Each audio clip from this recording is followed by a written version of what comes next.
Hello, dear students from all over Egypt. Welcome to today's session. And today, inshallah, we will continue our wonderful book and the beautiful novel. We have The Count of Monte Cristo. And today, inshallah, we will have chapter 10. Okay. We will talk about legal and moral concepts, a vivid vocabulary guide. So, try to master the language of just people and actions. أهلا بكم أولادنا الغاليين. النهاردة إن شاء الله هنكمل معاكم النوفل الخاصة بكونت اوف مونت كريستو، وهنكمل معاكم إن شاء الله chapter 10. And as usual, we will start with the new vocabulary of chapter 10. So be with me, please. Well, chapter 10 has different vivid vocabulary. في مجموعة من الفوكاب صراحة رائعة جدا موجودة عندنا في chapter 10. So be with me to know the definition and an example for each word. So starting with the word justice. Justice بمعنى العدالة. So it's the administration of law or equity, the quality of being fair and reasonable. طبعا احنا جايبين لكم المعنيين الخاصين بيها. Just لو جتني as a noun ممكن يكون ليها معنيين. ممكن يكون اللي هي وزارة العدل في حد ذاتها، عارفين اللي بيبقى فيها بقى المحاكم وبيبقى فيها القضايا والكلام ده، أو just برضه noun بمعنى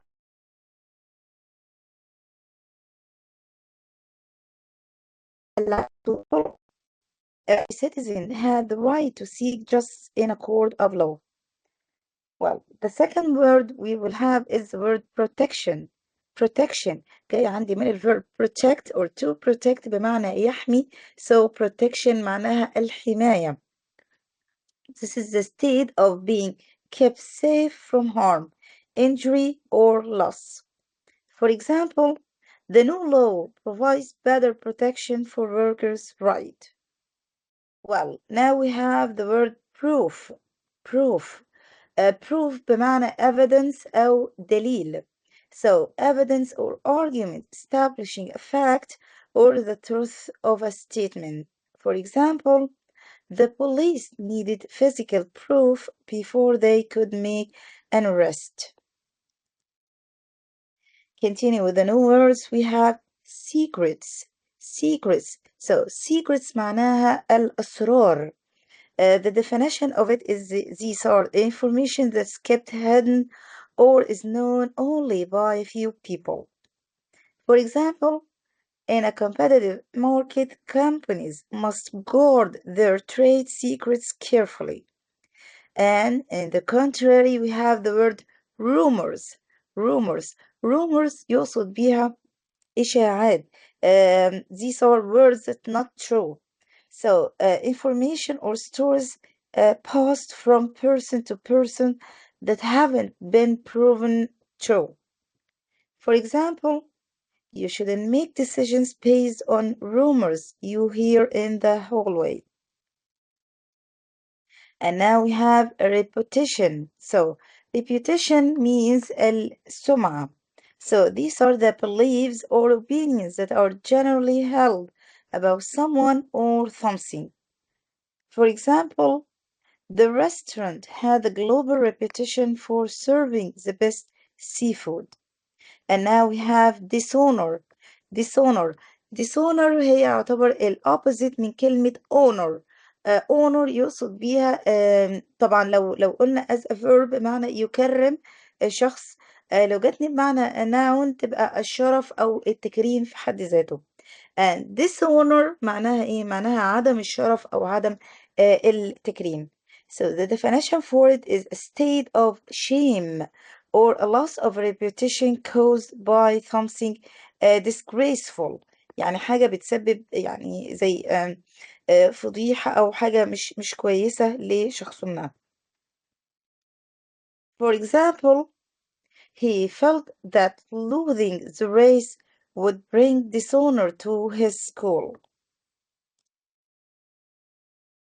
And now we have a quiz for you, dear students, just to try to check your understanding for the words. So, the lawyer worked hard to ensure that was served for the victims. Rumors, justice, dishonor, يعني المحامي قدر المستطاع حاول إن هو يتأكد إن إيه بيقدم للضحايا. and the correct choice is justice. العدالة بتقدم للضحايا.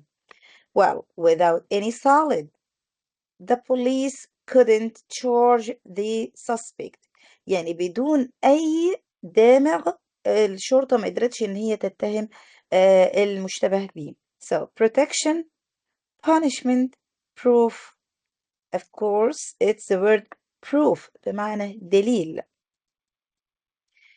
Now we have prosecutor. Prosecutor يقصد بيها المدعي العام. So he is a public official, typically a lawyer who conducts the case against a defendant in the court.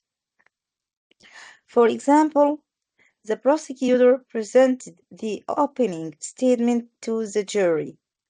And now we have witness. Witness.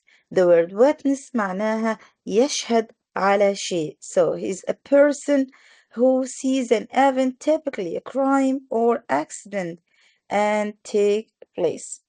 Or the word take place. So, for example, the witness gave a detailed description of the car to the officers. And now we have the word banker. So banker يقصد بيها صاحب البنك أو اللي هو مدير البنك. So it's an officer or owner of a bank or a person who manages financial transactions. For example, the banker explained the different types of savings account available. Now we have the word accuse. Accuse. So to accuse معناها يتهم شخص ما. To charge someone with a fault, offense, or a crime. Look to the example here. It's wrong to accuse someone of stealing without any evidence. And now we have trial. Trial. It's a formal examination of evidence by a judge, typically in order to decide guilty in a case. Trial يقصد بها المحاكمة. إن يتم عمل محاكمة ل يعني إقرار إذا كان يحبس أو يطلع براءة. For example, the defendant was nervous as the trial began on Monday morning. And now we have the word innocent. يعني احنا اتكلمنا على guilty موجودة عندنا اهي innocent الopposite منها guilty. innocent يقصد بيها شخص بريء مش عمل أي شيء كإجرام أو ممكن يطلق عليها حتى براءة داخلية يعني زي الأطفال كده. and of course الopposite منها كلمة guilty معناها مذنب. So innocent, free from guilt, not responsible for a particular crime. For example, he was proven innocent after the real thief was caught. And we have the word guilty, responsible for a specified misdeed or crime. Look to the example we have. The jury deliberated for hours before finding the man guilty. Now we have the word traitor. وطبعا الأساس منها كلمة betray. Traitor معناها خائن، إنسان يخون الثقة ويخون العهد. A person who is not loyal or who betrayed their country or friends. In many historical stories, the traitor is the person the hero trusted most. And now we have betray بمعنى يخون.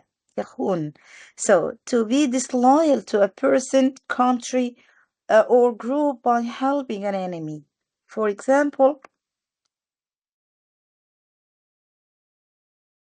he promised his friend he would never betray their trust.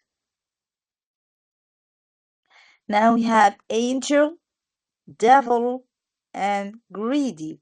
Well, angel and devil الاتنين opposite لبعض. angel يقصد بها ملاك and devil يقصد بيها الشيطان. So angel, a spiritual being believed to be a messenger of God, often used to describe someone very kind. يعني كمان angel قلنا بمعنى ملاك، اللي هو يعني الملائكة اللي أرسلها ربنا سبحانه وتعالى، أو ممكن تطلق حتى على الشخص للوصف إن هو إنسان يعني وديع وإنسان طيب، فبنقول عليه إن هو ملائكي أو زي الملائكة. The nurse was like an angel to the sick patients in the world. And as for the word devil, devil, the supreme spirit of evil, a very cruel or wicked person. In many tales, the devil is a character who tries to trick people. And as for the word greedy, greedy بمعنى طماع. So having or showing an intense and selfish desire for wealth or power. For example, the greedy businessman wanted to own every shop on the street. Now we have punishment, prison, and revenge. والتلات كلمات دول متعلقين بحاجة اسمها wrongdoings. wrongdoing يقصد بيها الأفعال الخاطئة. لما أي إنسان بيعمل عمل خاطئ، فشيء طبيعي المفروض إن هو بيكون فيه punishment. punishment punishment يقصد بيها عقاب. So a penalty or sanction imposed on someone as a result of their wrongdoing. For example, the judge decided that community service was a fair punishment for the minor offense. بما ان هو هيقع عليه punishment، فطبيعي ان هو المفروض هيروح على فين؟ على prison. prison يقصد بيها السجن او الزنزانة، يعني هي cell اللي هي زنزانة، prison اللي هو السجن بشكل عام. A building where people are legally held as punishment for a crime. For example, he spent 5 years in prison for his involvement in the robbery. And now we have revenge. Revenge بمعنى انتقام. So the action of harming someone in return for an injury or wrong suffered. For example, the character in the movie spent years planning his revenge against his enemies. And we have the word escape and mercy. escape بمعنى يعني يا إما as a verb بمعنى يهرب، أو بمعنى أو add a noun بمعنى هروب أو مهرب من شيء. So to break free from confinement or control. The bird managed to escape through the open window. And as for the word mercy, mercy معناها الرحمة. Compassion or forgiveness shown towards someone whom it's within one's power to punish. For example, the prisoner asked the king for mercy during the sentencing. Now we have some question for you to check your understanding. So, they argued that the defendant had clearly broken the law. So, مين هو الشخص اللي هو يعني قاعد يجادل في المتهم علشان يعني لمخالفته القانون. Is he the banker, prosecutor, or an angel? Well, he is a prosecutor أو المدعي العام. Question 2. The prisoner tried to from the high security cell during the night. يعني المجرم أو الشخص اللي محبوس حاول إن هو إيه من الحماية الكبيرة اللي موجودة في السجن. Accuse, betray, or escape. Well, he tried to escape، يعني حاول إن هو يهرب من السجن أو من الزنزانة الخاصة بيه. Well, now, dear students, we brought you chapter 10, okay? So listen carefully and read while enjoying these slides of the PowerPoint. So listen carefully to chapter 10. Chapter 10 Justice and Revenge. Creates by Mrs. Wafaa Hassoub. For years, Edmond Dantes had dreamed of this moment. His wealth, his masks, and his patience had brought him into the homes of those who had betrayed him. Now the time had come. The Count of Monte Cristo would begin to strike. The first blow, Caderousse the first test, was Caderousse, the greedy neighbor who had kept silent during Edmond's arrest. Though not the mastermind, he had chosen selfishness over justice. One stormy night, Caderousse attempted to steal a diamond from a jeweler. In the struggle, he killed a man. Later, while trying to escape, he was stabbed by an accomplice. The Count, disguised once again as Abbé Busoni, visited him as he lay dying. "Your greed destroyed you, Caderousse," he said coldly. Caderousse whispered with his final breath, You are Edmond Dantes." Then he died. The Count left silently. Justice had been served. Story The Count of Monte Cristo 15 das Anglais. Comte Danglars, the banker, next came Danglars, the jealous ship clerk who had accused Edmond of treason. Now a rich banker, Danglars cared only for money. The Count began to attack not his body, but his fortune. Using his knowledge of finance, he tricked him into lending enormous sums of money and then manipulated the market so that Danglars lost millions. At dinner parties, the Count praised Danglars' wisdom, while secretly guiding him toward ruin. Soon, the proud banker found himself drowning in debts. Villefort the prosecutor, the cruelest betrayal had come from Villefort, the public prosecutor who had sent Edmond to prison without trial. Villefort had destroyed Edmond's life to protect his own career. Now the Count prepared a punishment worse than death. He would destroy Villefort's family honor. Through careful investigation, the Count uncovered Villefort's darkest secrets.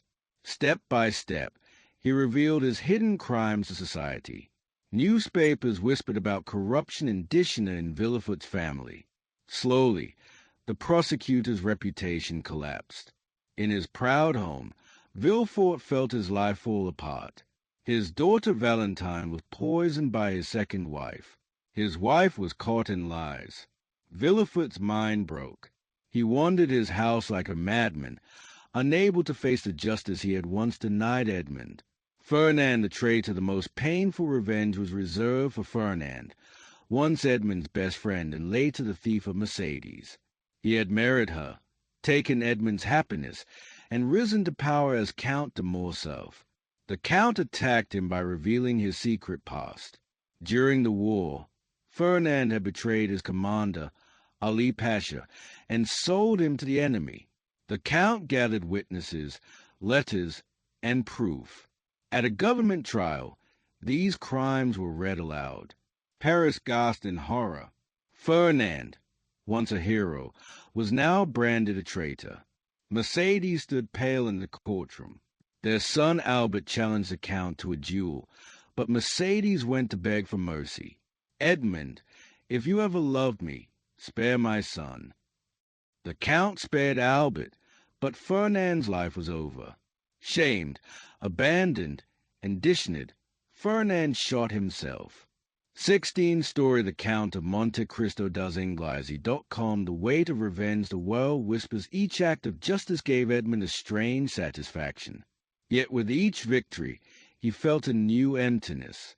Sometimes at night, he asked himself, am I the hand of justice, or only another sinner blinded by hatred? A ray of light in the middle of this darkness. One person reminded him of goodness. Maximilien Morrel, the son of the shipowner who had once tried to save Edmond from prison. The Count watched him in secret and saw his honesty, courage, and love for Valentine, Villefort's daughter. When Valentine was poisoned, the Count stepped in. He secretly gave her medicine that made her appear dead, but kept her alive. He placed her in safety until Maximilien could be reunited with her. For the first time, Edmond used his power not for revenge but for protection. Paris buzzed with rumors. Some said the Count of Monte Cristo was an angel, others said he was a devil. Wherever he appeared, people felt awe and fear. But only Edmund knew the truth. He was a man who had suffered deeply and who had chosen to punish those who had stolen his life.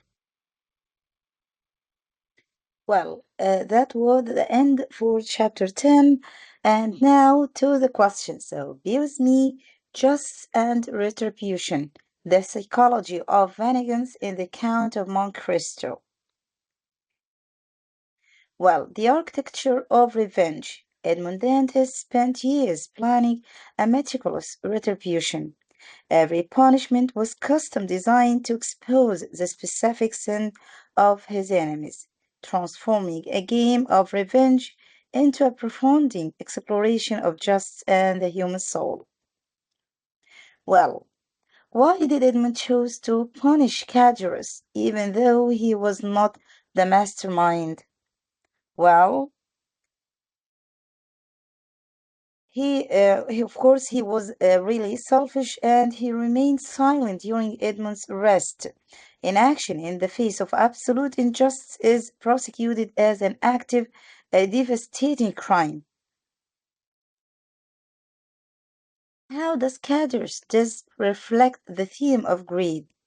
Well, it was uncontrollable greed, stealing and killing, and the outcome was his own inevitable death. Why did the Count attack Danglars' money instead of his life? Well, Danglars cared only about money. Losing his fortune was a far more agonizing punishment than losing his physical life. What does Danglars' downfall show about his personality? Well, his total collapse in the absence of money proved that his entire identity was built on financial hoarding. Why was Falafort's punishment worse than death? Well, first, because his reputation destroyed, and second, his family was destroyed, and finally, his mind destroyed. How did revealing secrets destroy Villefort's life? Well, his crimes became public, and his family collapsed, and he lost his sanity. Why was Fernand's punishment the most painful for Edmond? Well, as for the past, Fernand was once his best friend, and the theft he took Mercedes and Edmond's happiness. What role did Mercedes play in saving Albert? Well, she begged Edmund to spare his son, and the result, he agreed. Why did Edmund begin to question himself? Well, as for his feeling, he felt absolute emptiness. And the dilemma is, am I executing perfect justice, or have I become sinful? Well, from power used only for revenge to power used for protection. This is what chapter 10 is all about. Well, the matrix of retribution or retribution. Well, Cadurus, well, he was cowardly and greed, and the punishment ruined and killed by his own theft. As for Danglars, well, he was obsession with wealth, and his punishment stripped all his money and left alive. As for Valleyford, it was pride and reputation, so the punishment was public disgrace, family ruin, and madness. And as for Fernand, well, it was betrayal and envy. That was the things that marks Fernand, betrayal and envy. And his punishment was complete loss of family and life.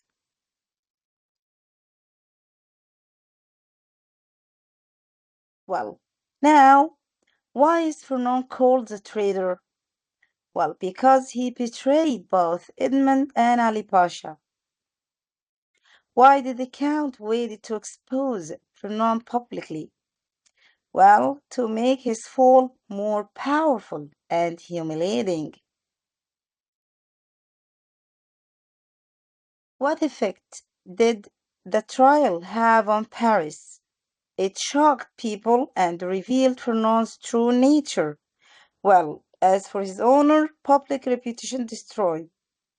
As for his family, abandoned by wife and son, and as for life, ultimate demise. Why was Fernand punishment described as complete? Because he lost honor, family, and life. Why did Albert challenge the Count? Well, why did Albert challenge the Count to a duel to defeat his father's honor? Or, sorry, to defend his father's honor. Why did the Count agree to spare Albert? Well, because of Mercedes' request and their past love. How did Mercedes influence Edmund's decision? Well, she reminded him of his past humanity and love. What does Edmund's strange satisfaction show about him? Well, that revenge gave him pleasure but not peace. Why did Edmund begin to feel empty? Because revenge didn't truly fulfill him. What internal conflict did Edmund face?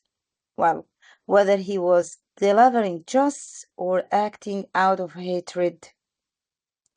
Why is Edmund unsure if he is just or sinful? Because his actions cause suffering. Why did Edmund watch Maximilian secretly? Because he admired his good character. And what makes Maximilian different from others? Well, his honesty, courage, and goodness. How did saving Valentine show a change in Edmund? Well, he used his power to protect instead of punish. Why did the Count fake Valentine's death? Well, to protect her from being poisoned again.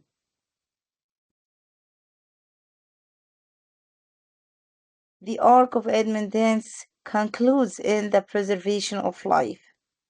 True power lies not in the ability to orchestrate ruin, but in the capacity to preserve life. The fall of Fernand, the mercy for Albert, and the impotence of revenge, the salvation of Valentine. All these deeds prove that he is a human being, not seeking hatred. Well, why did Edmund wait many years before taking revenge? Well, because he needed wealth, planning, and disguise to reach his enemies. How did Edmund's patience help him succeed? Well, it allowed him to carefully plan and enter his enemy's lies without being discovered. Why the Count described as using masks? Because he used disguise like a Busoni to hide his identity.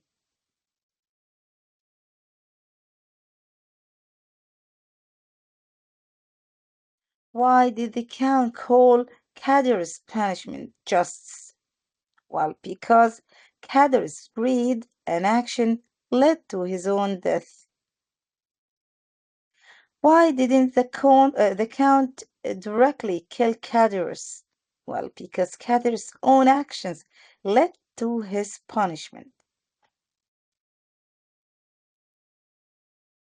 What does Cadurus recognize Edmund before dying suggest? Well, it showed that the truth was revealed at the end of his life. Target janglers, the architect of financial ruin, destroying a man through his only true love. Well, how did the Count psychologically manipulate Danglars? Well, by braving him and guiding him into financial mistakes. Why did the Count praise Danglars in public? Well, to deceive him and lead him towards ruin. What does Danglars drowning in debt symbolize? Well, his complete financial destruction. Why was money the best way to punish Danglars? Well, because money was the most important thing in his life. Target 3, Valleyford, the hypocrite of justice, when the gavel falls on the judge. How did Valleyford's past action return to destroy him? Well, his hidden crimes were revealed to society. Why did the Count choose to expose Valleyford instead of harming him physically? Well, to destroy his reputation and honor. What role did society play in Valleyford's punishment? Well, society spread rumors and judged his dishonor. Well, collateral damage and the fall of sanity. How did Valleyford's family contribute to his downfall? His wife was exposed and his daughter was poisoned. Why did Valleyford lose his sanity? Well, because his life, family, and reputation collapsed. Well, the retribution matrix. As for Cadorus, well, his sin was greed, and the strategy was allowing him to self-destruction, and the ultimate fall led to death. As for Danglars, well, his sin was materialism, and the strategy was financial sabotage, and the ultimate fall led him to death. As for Valleyford, his sin was hypocrisy, and the strategy was social exposure, and the ultimate fall for him was insanity. Well, true vengeance in Thomas' world is not brute force. It's a psychological mirror, meticulously reflecting the villain on sins back upon them until they are destroyed by their own nature. Wait and hope, the Count of Monte Cristo. And this is what the end for the analysis and the questions. From me, Ms. Wafa, all best wishes. I hope you enjoyed chapter 10 for today. Wait for us. Thank you and goodbye.